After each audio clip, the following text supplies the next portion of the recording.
Mapping किस तरह से करना है, सिर्फ डॉट लगाना है या पूरा गोला करके शो करना है, किसी भी तरीके से आप कर सकते हैं। जैसे मान लीजिए ये उत्तरी अमेरिका का मैप है, इसको मैं मिटा के दोबारा बनाता हूँ। मैप वाला अच्छा प्रश्न पूछा है। देखिए कई बार बच्चे जो है इसमें थोड़ा सा कंफ्यूज रहते हैं, मैप कैसे बनना है। जैसे ये बहुत इजी नक्शा है उत्तरी अमेरिका का, ये उत्तरी अमेरिका का नक्शा है।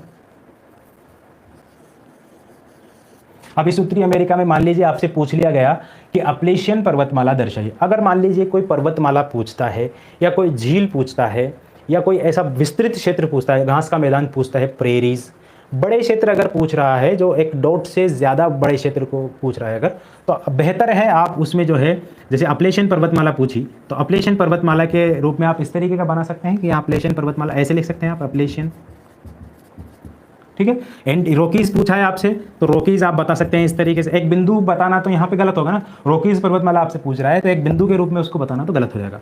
अगर आपसे पूछा है शिकागो, शिकागो अगर आपसे पूछा है तो आप एक डॉट लगा करके यहाँ पर शिकागो इस तरीके से आप लिखेंगे, ठीक है, तो वो सही माना जाएगा। कनाडा, कनाडा आपको पूछा है तो कनाडा आप यहाँ लिख सकते हैं, है ना, आपको यहाँ डॉट लगाने की जरूरत है। तो ये आपके ऊपर निर्भर है। आप ये समझें कि अगर आपसे विस्तृत क्षेत्र पूछ रहा है तो विस्तृत क्षेत्र में आप कोशिश करें इस तरीके का बनाएं, या यहाँ लिख भी सकते हैं आप, ठीक है, यहाँ लिख सकते हैं रॉकीज पर्वतीय क्षेत्र इस तरीके से, यहाँ लिख सकते हैं आप अपलेशियन पर्वतमाला, लिख भी सकते हैं आप, ठीक है। और अगर आपसे एक पर्टिकुलर स्थान के बारे में पूछा है, चाहे वो कोयला क्षेत्र हो, तेल क्षेत्र हो, खनिज क्षेत्र हो, तो उससे संबंधित तो आपको या तो डॉट लगा देना या फिर जो है डॉट लगा के उसको तीर लगा के दर्शा देना।